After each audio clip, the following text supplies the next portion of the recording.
tem 10 anos de exercício na perícia, ele é professor do IFPE, o Instituto Federal de Pernambuco, doutor pelo FPE, instrutor da Academia de Polícia Civil nos Novos Peritos, concursado, é presidente do Clube Forense, acho muito legal essas iniciativas dos clubes forenses, realiza cursos aí pelo Brasil inteiro, palestras em congressos sobre perícia criminal, várias cidades, é autor do livro Marchante Suicida. Tá certo. Boa noite, pessoal. Olha, é muito bom ter o privilégio de estar aqui escutando vocês, né, nossas referências aí. Eu quero caminhar sempre nessa sombra aí com o que vocês já vivenciaram. Isso nos ajuda bastante.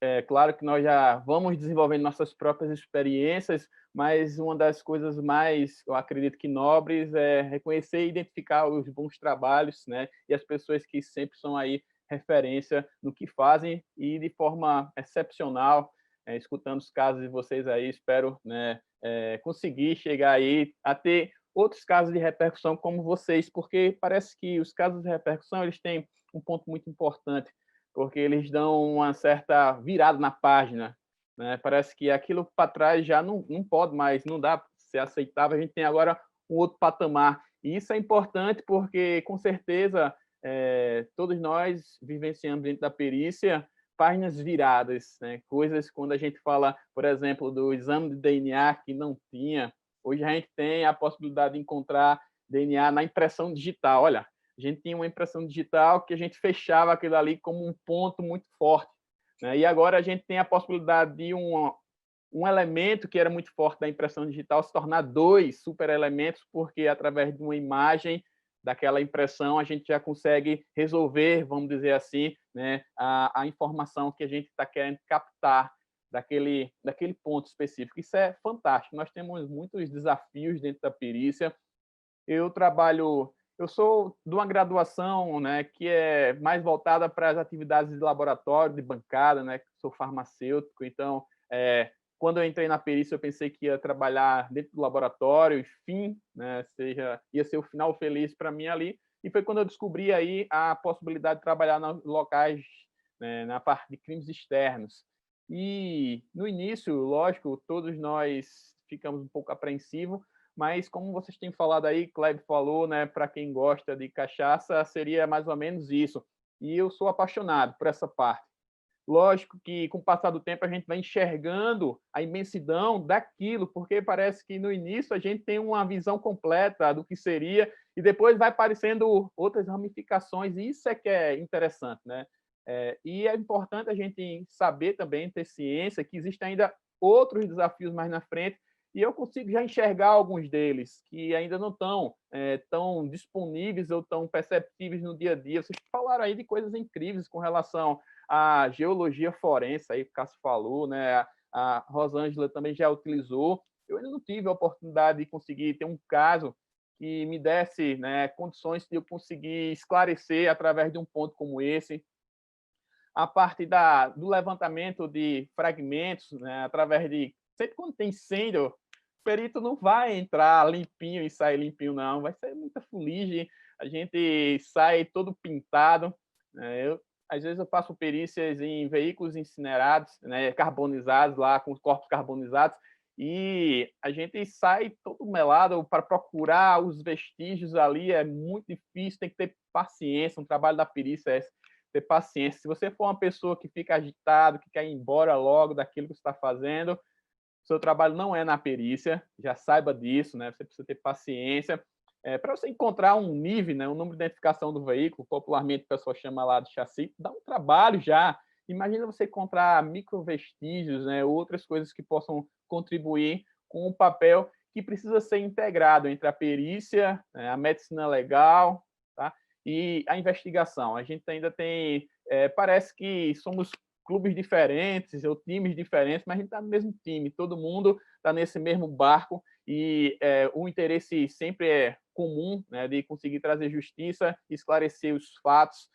E os desafios que eu encontro hoje ainda são, por exemplo, sei lá, tempo de óbito.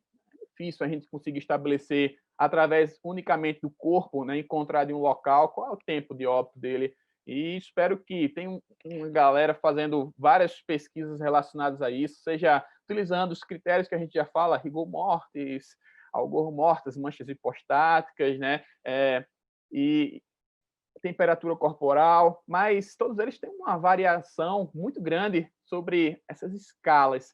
A gente vai ter agora uma galera fazendo pesquisa em concentração de potássio no globo ocular, porque teria um decréscimo, né, um aumento regular, sem influência de temperatura, tal, porque nós teríamos uma bomba de potássio que joga constantemente potássio para fora do globo ocular, deixando a concentração menor, e depois, com a morte, esses canais permitiriam essa entrada de forma contínua. São, assim, estimativas e desafios que a gente vai ter aí dentro da perícia. Vejo vários outros, como alguns vestígios meio que limitadores. Por exemplo, eu sempre vou para casos de homicídio, os mais comuns são com revólver calibre 38 SPL, e é comum nós encontrarmos os projéteis, seja estilhaços, fragmentos ou íntegros na cena ou no interior do corpo da vítima. E no Brasil a gente está começando as discussões agora sobre um banco, né, que vai ter essas informações sobre essas micro-ranhuras, essas impressões digitais aí deixadas pelos projetos. Então, veja que são muitos fatores, né? A gente pode até se prolongar um pouco mais quando eu falo do encontro de estojos. Então, eu vou lá, né, tem lá estojos do calibre .40 SW, né, e aí nós temos como única prova, no dia a dia mais comum, a marca do percutor ou do extrator. Tanto é que isso, para você ter uma ideia, né, a questão do extrator, todos aqui devem ter acompanhado, mas quem está assistindo, seja agora ao vivo ou posteriormente, a retirada do estojo da arma, ela pode identificar essa arma, e um caso fantástico que isso aconteceu, que, a princípio, o colega se confundiu, mas depois conseguiu voltar e corrigir isso,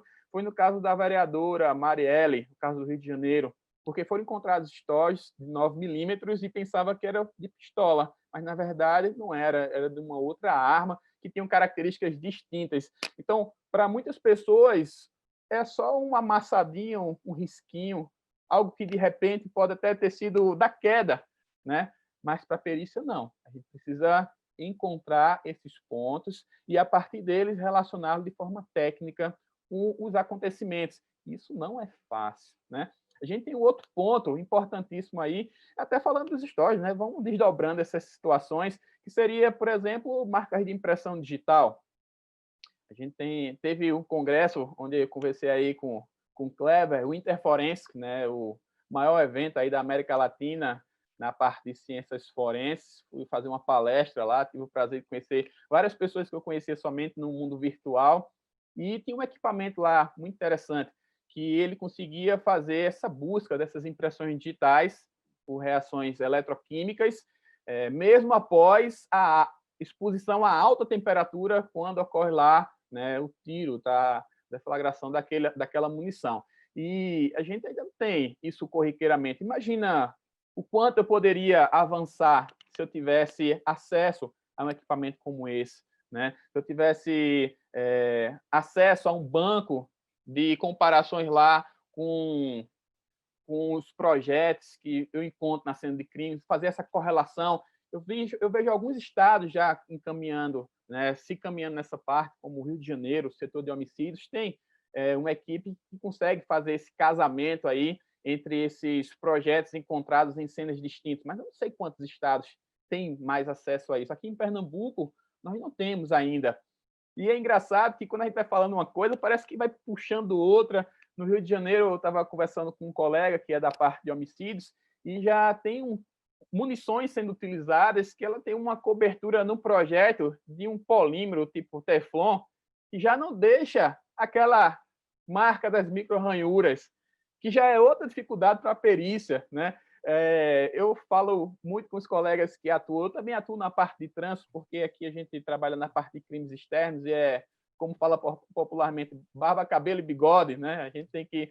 eu estou em Caruaru, é uma cidade de mais ou menos 350 mil habitantes, é uma cidade não pequena, mas também não tão grande, a gente não tem setores especializados ainda completamente, tem laboratório, tem balística, mas não tem setor de engenharia ou somente de homicídios, tá? Está se caminhando para isso. E é engraçado que, conversando e passando na pele, sentindo na pele isso, nem os cálculos de velocidade estimada através das marcas de frenagem a gente pode fazer mais, porque os freios são ABS. E aí a maior parte não deixa, né? Ou o que deixa é traços que você muitas vezes não consegue distinguir do que seria já da própria via. Então, isso são desafios que vão acontecendo e como Rosângela e como o Cássio colocou aí, e Kleber sempre coloca brilhantemente, são páginas que vão se virando do livro e quem chega agora tem que voltar aquelas páginas atrás para ler como é que era e entender o que está rolando agora. Tá? Então, são grandes desafios que eu enxergo, né? Existem vários outros, cada um nas suas particularidades, nas suas nuances. Vocês falaram agora, e eu fico me enxergando aqui, dentro desse contexto, sobre a relação do perito criminal que está na ativa, né, e os assistentes técnicos. E isso é preocupante e, ao mesmo tempo, muito bom, porque ele vai, em algum momento, expor fragilidades da estrutura que nós temos como perito oficial, que acontece em todos os estados, seja pela, muitas vezes, falta de um equipamento, seja, por exemplo, né, pela velocidade que se tem e que se quer aquele material, aquele laudo. Eu chego a um local, eu não sei se aquilo ali vai se transformar em um caso de repercussão nacional. Quando a Rosângela foi lá acionada, era outra situação, aquela questão lá do narrador, né? E depois se transformou em uma situação nacional e internacional, o conhecimento desse caso. A gente trabalha em todos os plantões sem saber exatamente qual vai ser o prato do dia, o que é que vai aparecer. Mas que, muitas vezes, uma coisa parece que não tem aquela... Não, isso aqui parece ser uma coisa simples, mas quando você vai olhar direitinho, tem uma informação lá que muda completamente o contexto, e se você, enquanto perito, não estiver bem atenado com esse feeling, né, com esse estudo, com essa conversa aqui entre os colegas, que cada um vai mostrar outras coisas do seu dia a dia, da sua vivência, né, você deixa passar. E depois que você deixa passar, enquanto perito criminal oficial, para depois alguém que pega aquilo dali, fica mais prático, né? Quando eu pego, tem uma remessa de peritos que chegaram agora aqui em 2018, tá? Então, eu dei aula para eles na academia de polícia, me vi sentado naquelas cadeiras e como eles estavam naquele momento lá, e nas cenas, em alguns casos, eles vêm conversar comigo. Alguns que são mais próximos chegam, olha, Tabosa, isso aqui, o que é que tu acha? Né? Então, quando a gente vai olhar, que é uma outra visão, e ele muitas vezes, olha, cara, eu não pensei nessa possibilidade lá na hora. Isso acontece com quem está chegando, isso acontece com quem está, isso acontece com quem está mais na frente, com todo mundo. Né? A gente precisa ter sempre um olhar múltiplo por várias nuances, porque cada um tem uma vivência diferente, e é isso que traz uma riqueza e um embelezamento tão grande da perícia criminal. Eu amo, eu acho fantástico isso daqui. A gente conversar sobre os casos, sobre as circunstâncias de cada um deles. A gente teve um caso muito interessante, estava conversando até com o Kleber esses dias, que eu quero discutir mais amplamente. Teve aqui em Pernambuco, numa praia chamada Porto de Galinhas, tá? Fica numa cidade chamada Ipojuca, é uma zona litorânea aqui de Pernambuco. Um boxeador canadense veio passar 30 dias de férias, uma esposa que era brasileira, uma baiana, tá? E um filhinho de 1 ano. Então, nesses 30 dias, mais ou menos aí, chegando próximo da metade, eles têm uma discussão na rua, tem algumas agressões lá, tal, eles voltam para casa e no outro dia pela manhã, quando a esposa se levanta, que estava dormindo no primeiro andar e ele teria dormido no térreo, quando ela desce, encontra ele morto, né? Encontra ele sem vida e com a possibilidade de um enforcamento. E aí vira um caso completamente agora de repercussão nacional e internacional. E nesse caso tinha um envolvimento de uma herança milionária, tá? Esse boxeador aí, ele tinha, né, como herança, e o engraçado, aí entra as circunstâncias, e aí tem a psicologia, tem o entender, além daquele caso, que esse boxeador tinha mudado o seu testamento 1 mês antes de viajar, deixando toda a herança em caso de morte para a mulher e a criança. Olha agora que situação, né? Então, para vocês terem ideia, para poder passar para outros pontos aqui, houve vários desdobramentos, inclusive a família contratou peritos norte-americanos para contestar o laudo pernambucano, né? E, com isso, a justiça reabriu o caso, isso foi em 2009, e o caso foi reaberto em 2012, e a justiça brasileira disse não, os laudos dos peritos de Pernambuco estão corretos. E de desafios, já que a gente está falando de desafios e de possibilidade de virar páginas, as integrações entre as perícias estaduais, né? Eu já tive um trabalho que foi muito bom, em parceria com a Polícia Federal, aqui em Pernambuco, um caso de um homicídio de um promotor de uma cidade aqui do sertão pernambucano, Itaíba. E esse caso começou com a Polícia Civil, era um caso, a princípio, só de um homicídio, e depois quem era a vítima fatal era um promotor. Então, aí veio o Ministério Público, estadual, federal, né, todos eles procurando saber informações sobre isso, e aí eu passei, eu acho que uns 6 meses, toda semana eu tinha que ir a uma cidade tal, me encontrar, fazer uma reunião com um grupo tal, para poder explicar, pormenorizado, tudo o que aconteceu naquele caso ali especificamente. Graças a Deus, o tempo era favorável, estava tudo claro, a equipe que estava nesse dia comigo era excelente, e a Polícia Federal, né, fez um trabalho. Quando ela chegou, ela disse, olha, no final das contas, não tinha mais o que fazer. Fizeram algumas imagens aéreas para deixar mais ilustrativo e um esquema 3D do acontecimento, né, para poder deixar mais didático a discussão junto no processo de julgamento. E isso foi muito legal, porque a partir desse encontro, né, do envolvimento, quando a gente está conversando aqui, a gente já está se envolvendo, está começando a ter um princípio de uma amizade maior, mas quando a gente trabalha juntos, aí sim, né, é totalmente diferente. Quando sentam um do lado do outro, quando a gente discute um caso, isso dá um engajamento muito forte, e eu acredito que esse engajamento, hoje a gente vive, né, essa era aí que já passou do relacionamento, hoje a gente está aí agora, esse engajamento ele é muito importante para a perícia criminal se desenvolver, para eu saber o que está acontecendo lá no sul do país, né, lá no norte, lá na região central, e aí eu consegui replicar as melhores práticas aqui, né? A gente tem, recentemente, por exemplo, falando sobre perícia, um caso agora chamado Caso Miguel, do menino Miguel, é um garoto em Recife, aqui na capital de Pernambuco. Ele foi uma casa em que a empregada doméstica leva seu filho, Miguel, de 5 anos, e vai descer para passear com os cachorros da casa e deixa o garoto sob responsabilidade da sua patroa. E aí, nesse inteirinho, esse garoto pega o elevador e cai, né, do posto lá do elevador, e morre. O garoto tem 5 anos, e a perícia foi fundamental através dos elementos, desde a parte mais tecnológica, aí, como a simples gravação do interior do elevador, que mostra, e agora consegue comprovar por A mais B, que a própria ex-patroa aperta não para descer, mas para subir a criança, né?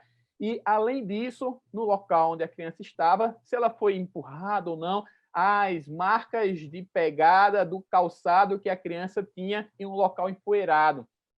Isso traz muito a questão do isolamento e a preservação da cena de crimes que a gente tanto fala. Então, veja o quanto isso é importante para que a gente tenha, tecnicamente, materialmente, um resultado consistente. Tá? E é isso que a gente vem na perícia sempre batendo, martelando. Inclusive, agora, com o novo pacote anticrimes, né, a gente tem a possibilidade da fraude processual, né, que é o entrar ou alterar, de alguma forma, aquela cena, né, de crimes. Isso é importantíssimo dentro da perícia criminal. Para vocês terem uma ideia, eu já fui para casos que eu cheguei, né, eu, como professor e assim como os colegas aí, a gente gosta muito de alguma coisa que dá uma referência didática, né? Quando a gente olha, eita, isso aqui é uma coisa clássica. Então, eu tenho clássicos de excelentes isolamentos e tenho casos clássicos que parece até comédia, vamos dizer assim. Eu fui para um caso que tinha 2 vítimas. Amarrar a fita de isolamento do pé do morto, assim. Amarrar no morto. Mas, olha, eu fui para uma que tinha um risco no chão de areia, sabe? E aí eu olhei, eu pensei, isso aqui é o isolamento, é? Aí o colega lá, policial, disse,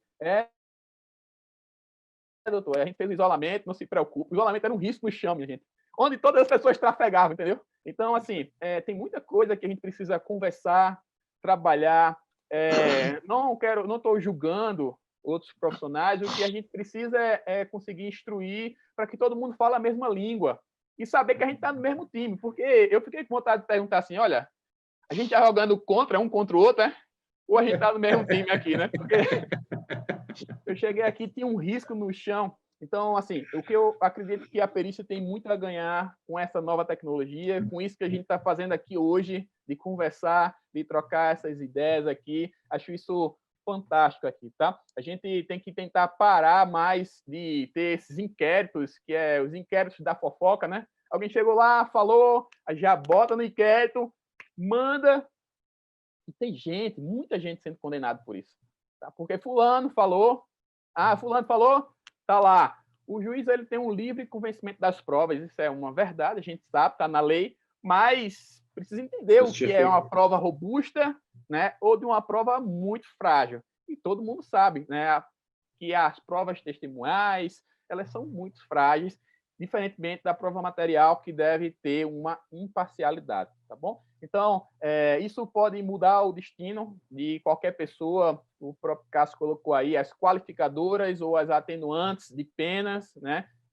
Tudo isso pelo detalhe de riquezas que o perito possa trazer através daí dos seus laudos. Tá bom, Kleber?